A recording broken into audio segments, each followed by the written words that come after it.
हनुमान जी के जन्म की अद्भुत कथा। बहुत समय पहले सुमेरु पर्वत की तलहटी में केसरी नाम के पराक्रमी वानरराज और उनकी धर्मपत्नी अंजना निवास करते थे। अंजना अत्यंत सुंदर, विनम्र और भगवान शिव की परम भक्त थीं। उनकी एक ही इच्छा थी, उन्हें ऐसा पुत्र प्राप्त हो जो संसार का कल्याण करे और धर्म की रक्षा करे। वर्षों तक उन्होंने कठोर तपस्या की। उनकी अटूट भक्ति से प्रसन्न होकर भगवान शिव ने उन्हें वरदान दिया कि उनके अंश से एक दिव्य पुत्र जन्म लेगा। उसी समय अयोध्या में राजा दशरथ पुत्र प्राप्ति के लिए यज्ञ कर रहे थे। यज्ञ से प्राप्त दिव्य खीर का एक भाग पवन देव की प्रेरणा से अंजना तक पहुंचा। जैसे ही अंजना ने उसे श्रद्धापूर्वक ग्रहण किया, उनके गर्भ में भगवान शिव के अंश का दिव्य तेज स्थापित हो गया। समय आने पर एक तेजस्वी बालक का जन्म हुआ। उसके शरीर से अद्भुत प्रकाश निकल रहा था। देवताओं ने आकाश से पुष्प वर्षा की और ऋषियों ने घोषणा की कि यह बालक भविष्य में धर्म की रक्षा करेगा। उसका नाम रखा गया हनुमान। बचपन से ही हनुमान अत्यंत बलवान, निडर और चंचल थे। एक सुबह उन्होंने उगते हुए लाल सूर्य को पका हुआ फल समझ लिया। भूख से व्याकुल होकर वे आकाश में ऊंची छलांग लगाकर सूर्य की ओर उड़ चले। यह दृश्य देखकर देवता आश्चर्यचकित रह गए। उसी समय राहु सूर्य ग्रहण करने पहुंचा था, लेकिन हनुमान को देखकर भयभीत होकर भाग गया। देवराज इंद्र ने इसे शरारत समझकर अपने वज्र से प्रहार कर दिया। वज्र लगते ही हनुमान पृथ्वी पर गिर पड़े और उनकी ठोड़ी पर चोट आई। इसी कारण उन्हें आगे चलकर हनुमान नाम से जाना गया। अपने पुत्र को घायल देखकर पवनदेव क्रोधित हो गए। उन्होंने पूरे संसार में वायु का प्रवाह रोक दिया। पृथ्वी पर सभी प्राणी तड़पने लगे। तब ब्रह्मा, इंद्र और अन्य देवता पवनदेव के पास पहुँचे, हनुमान को जीवित किया और उन्हें अनेक दिव्य वरदान दिए। कोई भी अस्त्र शस्त्र उन्हें हानि नहीं पहुंचा सकेगा। वे अतुल बल, बुद्धि, ज्ञान और दीर्घायु से संपन्न रहेंगे। इसके बाद हनुमान ने सूर्यदेव को अपना गुरु बनाया। सूर्यदेव के साथ चलते हुए उन्होंने वेद, शास्त्र और समस्त विद्याओं का अध्ययन किया। शिक्षा पूर्ण होने पर गुरु दक्षिणा में सूर्यदेव ने उनसे अपने पुत्र सुग्रीव की रक्षा करने का वचन मांगा। हनुमान ने प्रसन्नतापूर्वक यह वचन दिया तो उन्हें लगा कि वो एक पाक हुआ फल है। उन्हें उसे फल को खाने का मां करने लगा और उन्होंने सूरज को खाने के लिए उसकी दिशा में उड़ान भर दी। जब इंद्रदेव ने हनुमान जी को स्वर्ग की और बढ़ते देखा तो वो बहुत क्रोधित हो गए। जब हनुमान जी ने अपनी जिद नहीं छोड़ी तो इंद्रदेव ने उन पर अपने वज्र से प्रहार कर दिया। उसका असर इतना तेज था कि हनुमान जी बेहोश हो गए और धरती की ओर गिरने लगे। जब पवन देव ने अपने पुत्र को इस भारत में आसमान से गिरते हुए देखा तो उन्हें लेकर वो पाताल लोक चले गए। पवन देव बहुत क्रोधी थे, दुखी थे। उन्होंने पूरे ब्रह्मांड की हवा को रोक दिया। सभी जीवों का दम घुटने लगा और धरती पर हाहाकार मच गया। तब जीवन को बचाने के लिए और धरती पर हवा को वापस लाने के लिए सभी देवी देवताओं ने पाताल लोक जाकर हनुमान जी को देर आशीर्वाद दिया। वज्र के प्रहार से पवन पुत्र के जबड़े की हड्डी टूट गई थी। इसी कारण उन्हें हनुमान नाम मिला। ब्रह्मदेव ने उन्हें ब्रह्मांड के अंत तक जीवित रहने का वरदान दिया और विष्णु जी ने उन्हें आजीवन सबसे बड़ा भक्ति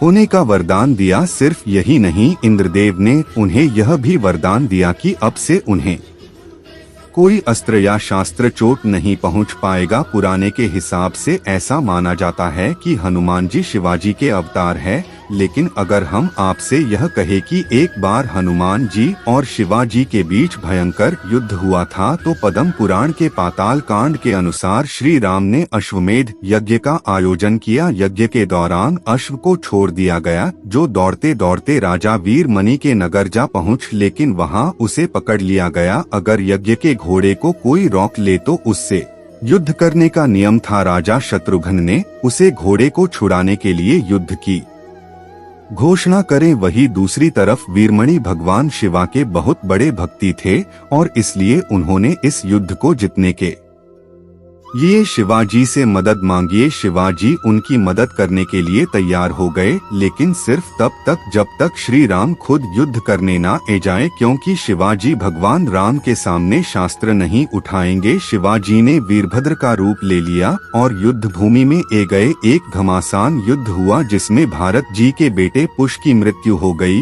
और शत्रुघ्न जी बेहोश हो। तब श्री राम किसी को हार्ट हुए देख हनुमान जी स्वयं युद्ध भूमि में आए।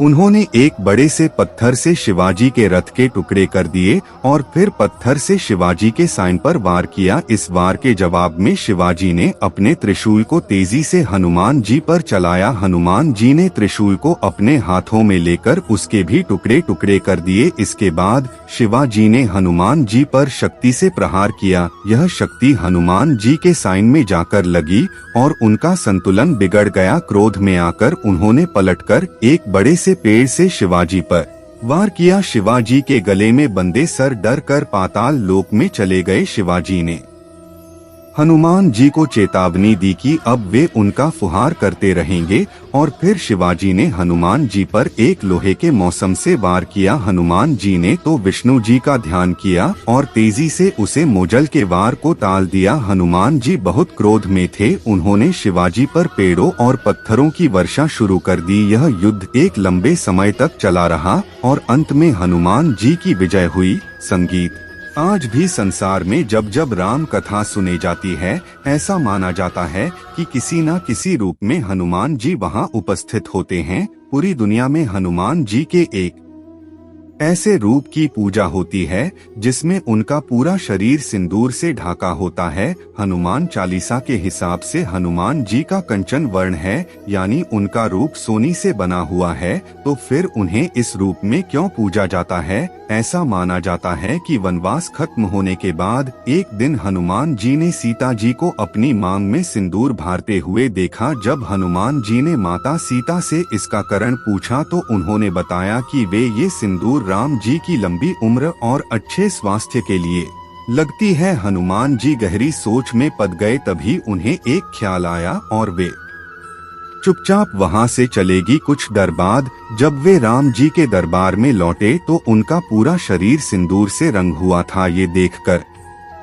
श्री राम हैरान हो गए। जब उन्होंने हनुमान जी से इस बात का कारण पूछा तो उन्होंने अपना सर झुकाकर प्रभु से कहा, जब माता सीता के एक चुटकी सिंदूर लगाने से श्री राम की उम्र लंबी हो सकती है, तो पूरे शरीर पर सिंदूर लगा लेने से श्री राम को कितना लाभ होगा? हनुमान जी की ऐसी भक्ति देखकर श्री राम का मां प्रश्न हो गया। उन्होंने हनुमान जी को वरदान दिया कि जो लोग उनके सिंदूर वाले रूप की पूजा करेंगे उसे पर श्री राम जी का आशीर्वाद हमेशा बना रहे थे।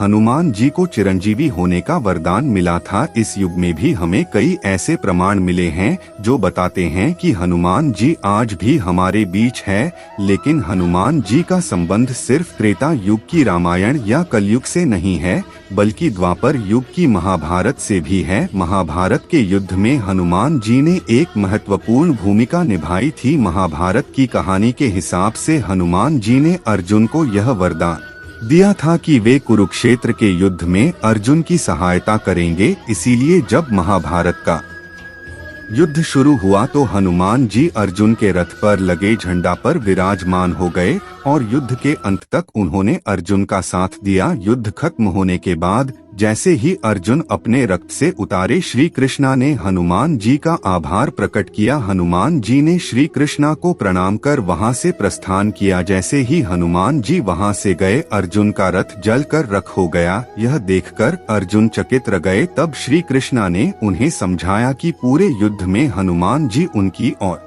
उनके रथ की रक्षा कर रहे थे, जिसके बिना पांडवों का इस युद्ध में जीतना संभव नहीं था। आज हमारे बीच रामायण के कई वर्जन एग्जिस्ट करते हैं। हर दिशा में रामायण की अलग अलग कहानी प्रचलित है, जिनसे सबसे पुरानी और सबसे ज्यादा फेमस है वाल्मीकि रामायण, जो ऋषि वाल्मीकि ने लिखी थी। लेकिन वाल्मीकि रामायण सबसे पहले रामायण नहीं थी, बल्कि उनसे भी पहले हनुमान जी ने रामायण का अपना वर्जन लिखा था, जो कि हनुमत रामायण के नाम से जानी जाती है। कुछ कहानियां के हिसाब से जब ऋषि वाल्मीकि रामायण की कथा पूरी करने के बाद हनुमान जी के पास पहुँचे तो उन्होंने देखा कि हनुमान जी ने हिमालय के पहाड़ों पर अपने नाखूनों से रामायण का अपना वर्जन लिखा हुआ है। यह देखकर ऋषि वाल्मीकि दुखी हो गए, क्योंकि वे जानते थे कि अगर हनुमान जी की रामायण दुनिया के सामने गई तो उनकी रामायण का अस्तित्व कम हो जाएगा। जब हनुमान जी को ऋषि मुनि के दुख का कारण पता चला